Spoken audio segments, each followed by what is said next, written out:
Ang mga artista na gumanap sa KMJS Gabi ng Laging the Movie, hindi lang ginampanan ang mga nakakakilabot nilang role na hango sa totoong istorya.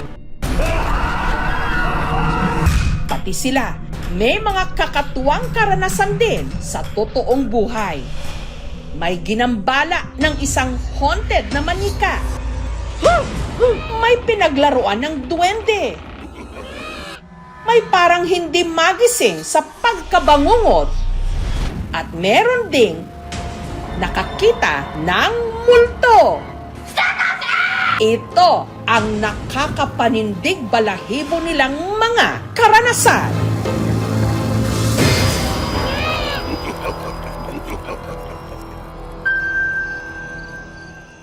Years back, bumiyahe kami ng Ilocos para mag-shoot. Walang restrooms nasa gilid. Sa gilid-gilid na umihi, hindi ako nagtabi-tabi po. Sa Aston, makatulog na rin. Then come the night na magpapahinga na lahat, binangungot ako. Tipong hindi ako makagalaw. Tapos yung assistant ko nandito, hindi ko siya maabot, hindi ko siya magising.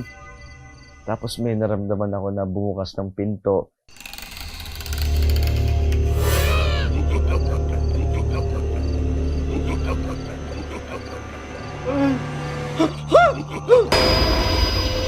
Tapos may duwending tumatalon sa dibdib ko. Parang nag-e-enjoy siya, terrorize kami. The next day, nung sabay-sabay kami nagbe-breakfast, nagbubulungan yung crew, yung lighting director, ako, lahat kami dinalaw ng duwende na yun. So, naihiyan namin yung bahay niya. That was my first and only time.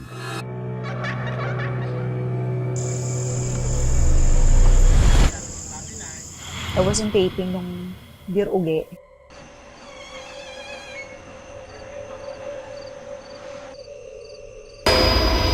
Pagpasok mo dun sa side, punong-puno siya ng parang puro dolls. Lahat naka-white.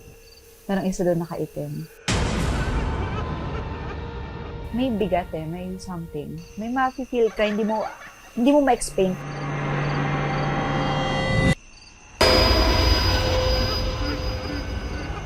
Nagkatitigan na lang kami ni Ate Monat na Si Ate Monat yung assistant ko. Tao po? Pagbalik namin doon, hindi naman mabuksan yung pinto.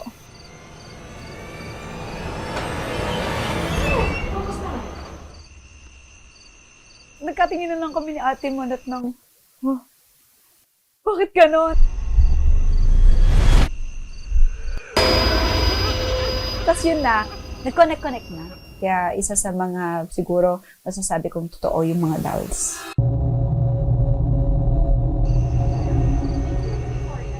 Dati, madalas ako mag-sleep paralysis. Hindi ko magalaw yung katawan ko, pero kita ko yung kwarto.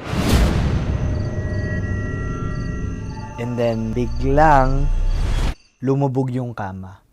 Meaning, parang pag may tumabi sa'yo sa kama, may humiga or may umupo, alam mo yung parang yung weight, gaganon yung weight ng kama. Dumilat ako. Pagdilat ko, sa peripheral vision ko, may nakita akong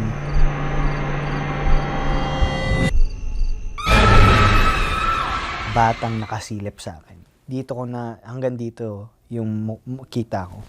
Katingin sa akin. Natakot na talaga ako. Tumayo na yung balahibo ko. So, pumikit ako, nagdasal ako. And then, nung nagalaw ko na yung katawan ko, yun, lumipat na ako ng kwarto.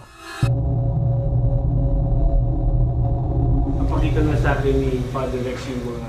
Nung nasa set ako ng Gabi ng Lagi, parang nilamig ako. Hindi ko alam kung natatakot lang ba kasi ako or kinakabahan ako. Tapos tinanong ko yung mga tao sa paligid ko kung malamig ba, nilalamig din sila. Tapos hindi pala, ako lang daw. Isa sa mga producer sa news na biglaang namatay na atake sa puso. Hindi ko siya nadalaw kasi nakabakasyon ako. Biglaan pagbalik ko, siguro a few weeks after, habang naghahanda ako para sa morning show ko dati sa DZBB, nagbago yung mundo. Tumayo yung balahibo ko sa batok, tapos parang yung buhok ko rin medyo tumayo. Pagtingin kong ganyan, kasi I was trying to get something from my drawer.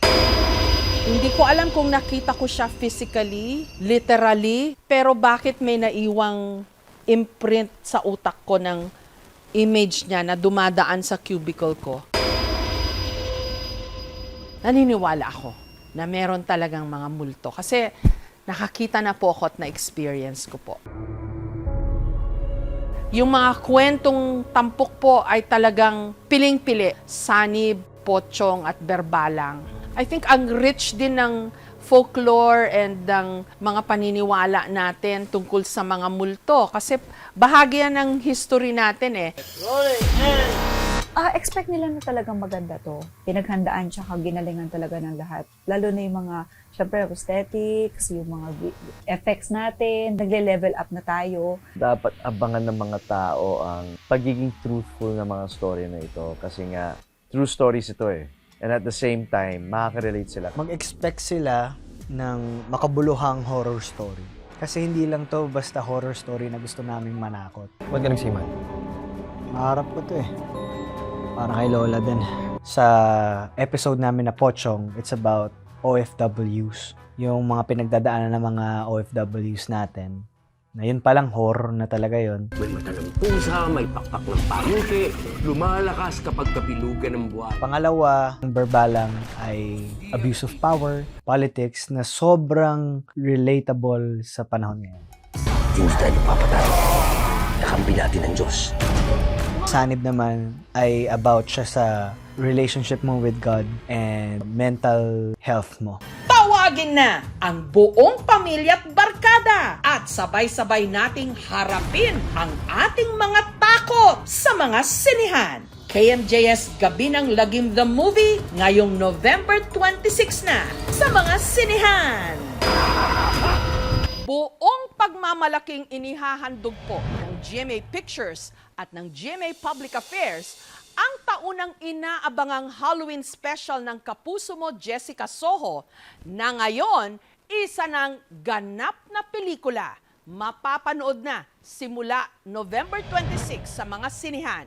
At narito na po ang official full trailer ng KMJS Gabi ng Lagim, The Movie.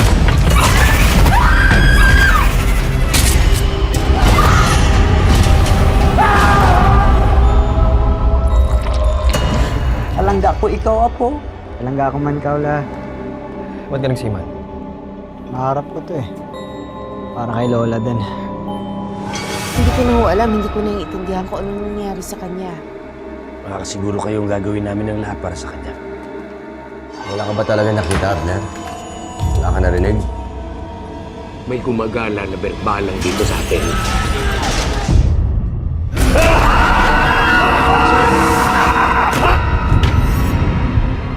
Ang mga nangangambang puso't isip, ginagamit yan ng demonyo para kumapit sa kaluluwa ng tao. Alam mo kung sino yung dapat mong ipagdasal na hindi mo makita? Si Pochong.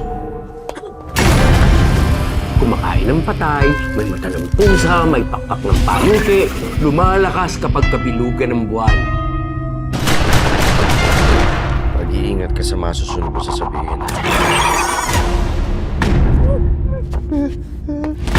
You know about the Pochong? Please refrain from talking about Pochong. Do not attract its attention. Father Rex, yan po bang pinakamatinding sanib na naharap ninyo? Hindi ako titigil hanggang hindi ako nakapaningin. Hindi tayo papatay. Kakampi natin ang Diyos. Magsumo kita sa akin! Masusunod ang kaluluwa mo, Silviar mo! Mapatawad ang Diyos sa lahat ng lumalapit sa Kanya!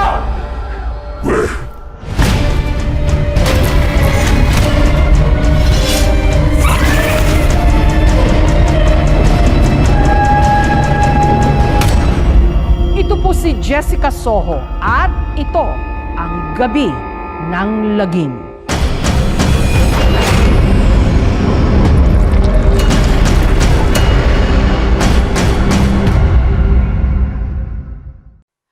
Thank you for for watching, mga kapuso. Kung nagustuhan niyo po ang videong ito, subscribe na sa GMA Public Affairs YouTube channel.